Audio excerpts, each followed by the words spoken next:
मैं हूं हमज़ा मुनीर और आप देख रहे हैं YouTube channel H series notes. आज हम इस टॉपिक के बारे में बात करेंगे LLB part 4। Land revenue act हमारा सब्जेक्ट है स्पेशल एंड लोकल लॉज का, और हमारा इसमें जो टॉपिक है वो है record of rights. Record of rights के बारे में हम लोग देखेंगे कि रिकॉर्ड ऑफ राइट्स क्या होते हैं। Under the land revenue act 1967 the term record of rights is use to maintain data of new and old owners of the land.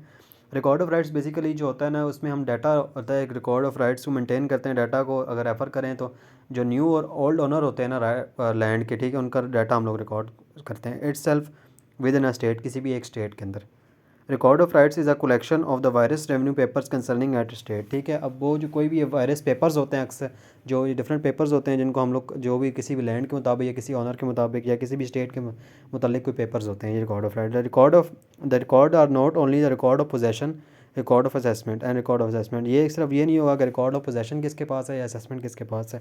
These record land owner कौन है, पर्टिकुलर होल्डिंग टेनेंट कौन है, जो इस वक्त टेनेंट है वो कौन है, rent revenue from the land, कितना रेवेन्यू आता है लैंड से, नेचर ऑफ द सॉइल क्या है वहाँ पे, मेथड ऑफ इरिगेशन क्या है, और area of the every holding, जो किसका हर बंदे के पास कितनी कितनी होल्डिंग है, इस सारे का रिकॉर्ड वहाँ पे होता है, ठीक है। रेलिवेंट प्रोविजन सेक्शन 39 और जो 40 है ना लैंड रेवेन्यू एक्ट का, वो इससे डील करता है रिकॉर्ड ऑफ राइट्स से। Definition of record of right. Record of rights are the such record which contains the names of the land owner and details about the land owner disputes and of the rights and obligation of the land. ये basically owner of the land जो होते हैं उनके नाम और उनकी detail सारी, और जितने भी लैंड्स हैं उनकी डिटेल्स वगैरह, और जो भी कोई डिस्प्यूट्स हैं अगर किसी के बारे में राइट्स और ऑब्लिगेशन के, तो वो सारे डिस्प्यूट भी इसमें लिखे होते हैं।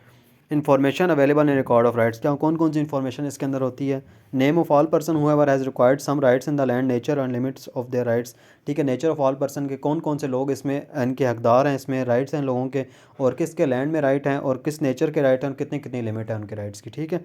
डिटेल्स ऑफ चार्जेस के कौन कौन से चार्जेस हैं उनके ऊपर, ठीक है। Decrees impose by board of revenue और civil court on the land, और अगर कोई डिग्री वगैरह हुई है सिविल कोर्ट की तो उसका सारा रिकॉर्ड इसके अंदर होता है, ठीक है। Details of loan taken by the owner in respect of land, कोई किसी ने मॉर्गेज की हुई है तो तब वो अगर की है, या किसी ने कोई लोन शोन लिया हुआ है तब कोई डिटेल्स उसकी डिटेल है वो। लोकेशन ऑफ लैंड इटसेल्फ के, लैंड इटसेल्फ की लोकेशन कहाँ पे है वो, ठीक है। Easement if required by anyone, अगर किसी ने वहाँ से ईजमेंट लिया हुआ है तो उसका भी रिकॉर्ड इसके अंदर होता है, ठीक है।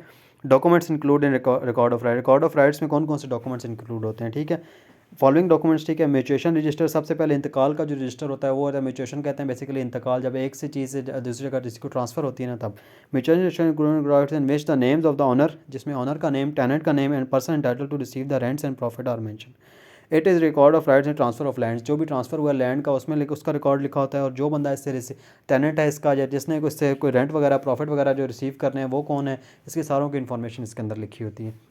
जमाबंदी रजिस्टर होता है, फ़र्द रजिस्टर इसको कहते हैं। जमाबंदी रजिस्टर साल को included record, it is the most important document of record of rights, और ये रिकॉर्ड ऑफ राइट्स का मोस्ट इंपॉर्टेंट डॉक्यूमेंट होता है, विच इज़ नोन एज फ़र्द रजिस्टर। ये बेसिकली फ़र्द रजिस्टर होता है जिसके अंदर हर एक बंदे के फ़र्द होते हैं।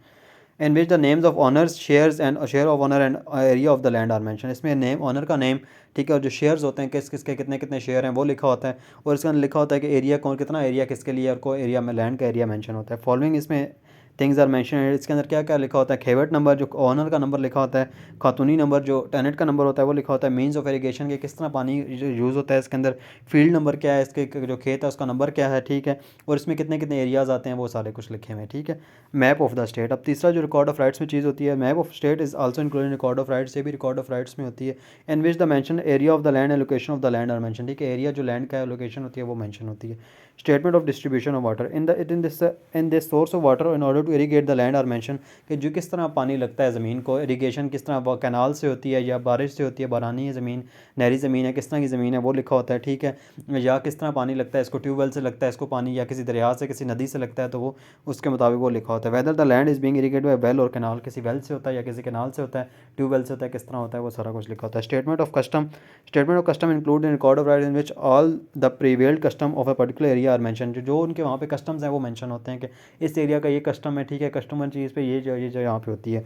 सच custom define the rights and liabilities of the land owner, और उसके मतलब अक्सर जगह पे ना गांव वगैरह में ये होता है एग्रीकल्चर लैंड पे लोगों के कस्टम चल रहे होते हैं कि अगर इसमें यहाँ पे ये कस्टम है, यहाँ पे जब लीज़ पे ज़मीन दी जाएगी तो यहाँ पे इतना जो है ना हर साल इसमें किराया रेंट लिया जाएगा, और यहाँ पे इनका ये है कि यहाँ पे हर 6 महीने बाद रेंट लिया जाएगा। तो वो जैसे जैसे कस्टम है वो मेंशन किए जाते हैं वहाँ पे, और वो उसी के अंदर लैंड के राइट्स और ऑनर्स के जो होते हैं ना ऑब्लिगेशंस, वो सारे कुछ मेंशन होते हैं।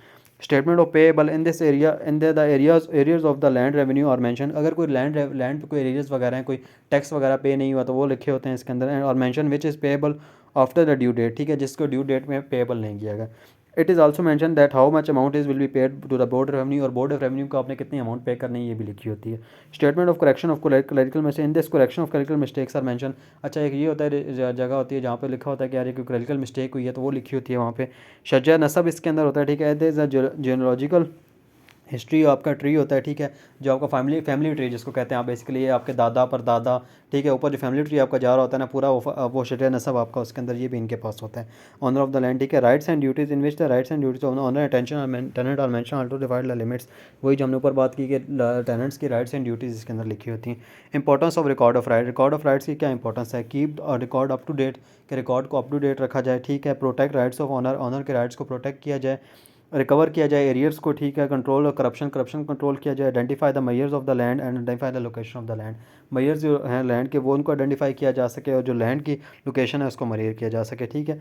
Object of the record of right, record of right का क्या ऑब्जेक्ट है? The basic fundamental object of the record of rights the collect the revenue from the land owners और विलेज ऑफ स्टेट, ठीक है, किसी भी विलेज या किसी स्टेट के लैंड ओनर जो है उनसे टैक्स इकट्ठा किया जा सके। And all entries of the record of rights are deemed to be presumed correct until this proved wrong in by the evidence और by the declaratory suit in the civil court, ठीक है। जब उनको record of rights की जितनी भी entry उनको ठीक समझा जाएगा, जब तक कोई डिक्लेरेटरी सूट वगैरह फाइल नहीं होता या किसी डिक्लेरेटरी सूट की कोई डिक्लेरेशन वगैरह कोई आ नहीं जाती, कोई डिग्री वगैरह जब कोर्ट सिविल कोर्ट से या रेवेन्यू कोर्ट से नहीं आ जाती, ठीक है। तो ये हमने देखा कि रिकॉर्ड ऑफ राइट्स में क्या क्या चीज़ें होती हैं और रिकॉर्ड ऑफ राइट्स कैसे बनता है, ठीक है। तो ये हमने चीज़ें देखी थी। Thank you very much.